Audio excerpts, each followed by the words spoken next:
इंदौर की स्वच्छता व्यवस्था अब देश के अन्य राज्यों के लिए मिसाल बन चुकी है। जी हां, महाराष्ट्र की उपसभापति नीलम गोरे ने इंदौर की तारीफ करते हुए कहा कि स्वच्छ भारत अभियान में इंदौर की भूमिका अहम रही है और महाराष्ट्र इस मॉडल को अपनाने की दिशा में गंभीरता से प्रयास करेगा। महाराष्ट्र की उपसभापति नीलम गोरे ने इंदौर दौरे के दौरान नगर निगम की स्वच्छता प्रणाली की सराहना की। उन्होंने बताया कि इंदौर की सफलता के लिए पिछले 3 प्रमुख कारण है। पहला, घर घर से निकलने वाले 6 प्रकार के कचरे का पृथक्करण। दूसरा, पीवीपी मॉडल पर आधारित वेस्ट प्रोसेसिंग प्लांट, जिससे नगर निगम को आर्थिक लाभ होता है।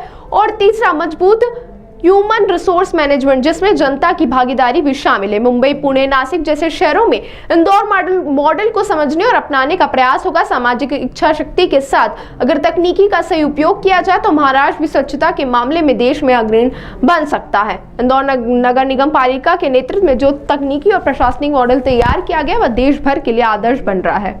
महानगर पालिका आयुक्त, म्यूनिसिपल कमिश्नर इंदौर, इनसे मेरी मुलाकात हुई है और मैं तुरंत कुछ मिनटों में पुण्य मित्र जी भार्गव मेयर उनको भी मिलने वाली हूँ। इंदौर से बहुत मेरा गहरा रिश्ता है। हमारे नाना जी मतलब डॉक्टर मुंशी, वो यहाँ पे मेडिकल ऑफिसर के रिश्ते में काम करते थे। मेरे पिताजी का जन्म ही इंदौर के पास महू में हुआ है। तो इंदौर की भूमि जो है, पुण्यश्लोक अहिल्या देवी होलकर जी, उनको मैं सबसे पहले प्रणाम करती हूँ।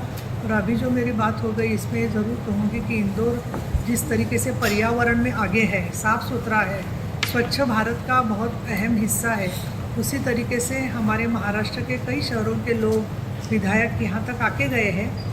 क्योंकि लेकिन महाराष्ट्र में अभी नई फिर सरकार फिर एक बार चुन के आई है, जिसमें देवेंद्र जी फडणवीस साहब चीफ मिनिस्टर है और एकनाथ जी शिंदे उप मुख्यमंत्री है, जिनके साथ मैं काम करती हूँ। मैं उस पार्टी के नेता भी हूँ।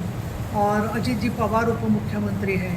तो ये सब अनुभव जो है वो हमारा पूरा मुंबई का MMR रीजन और पुणे, जलगांव, नासिक हर जगह के लिए बहुत उसका फ़ायदा होगा। और इसके लिए ये सहयोग जो है, जो आपकी बेस्ट प्रैक्टिस है इंदौर की, उसको हम समझकर उसको और समृद्ध बनाने की कोशिश ज़रूर करेंगे। अभी जी बिल्कुल, मुझे आज मैंने वो प्रेजेंटेशन जो वेबसाइट पे है वो भी देखा था, लेकिन मिस्टर वर्मा से जो 3 मुद्दे सामने आ गए, उसमें एक तो है कि 6 तरीके का यहाँ पे ये जो घन कचरा है उसका सब पूरा सेग्रीगेशन होता है, पृथक्करण होता है, वो बहुत अच्छी बात है। दूसरी बात जो है कि जो प्लांट्स लगाए हैं वो PPP मॉडल पे है, जिसके मुताबिक इंदौर म्यूनिसिपल कॉरपोरेशन को उनसे निधि मिलता है, प्राप्त होता है। और तीसरी जो बात है कि जिस तरीके से ह्यूमन रिसोर्स मैनेजमेंट इंदौर महानगर पालिका ने किया है, जिसमें लोगों का सहभाग अहम महत्व का है और लोगों के साथ साथ यांत्रिकीकरण, टेक्निकल सपोर्ट भी जो लिया है वो अच्छा है। मुझे लगता है अभी तक कई लोग महाराष्ट्र से यहाँ आके गए हैं, पुणे से भी आए हैं, हर शहर से आए हैं, लेकिन फिर भी उसको आगे लेके जाने के लिए एक सामाजिक इच्छा शक्ति होना बहुत ज़रूरी होता है। वो अब फडणवीस साहब और शिंदे साहब और अजित पवार मिलकर हम सब लोग फिर एक बार कोशिश करेंगे तो उसमें बिल्कुल यश मिलेगा, ऐसा मुझे लगता है। ये माना जा सकता है।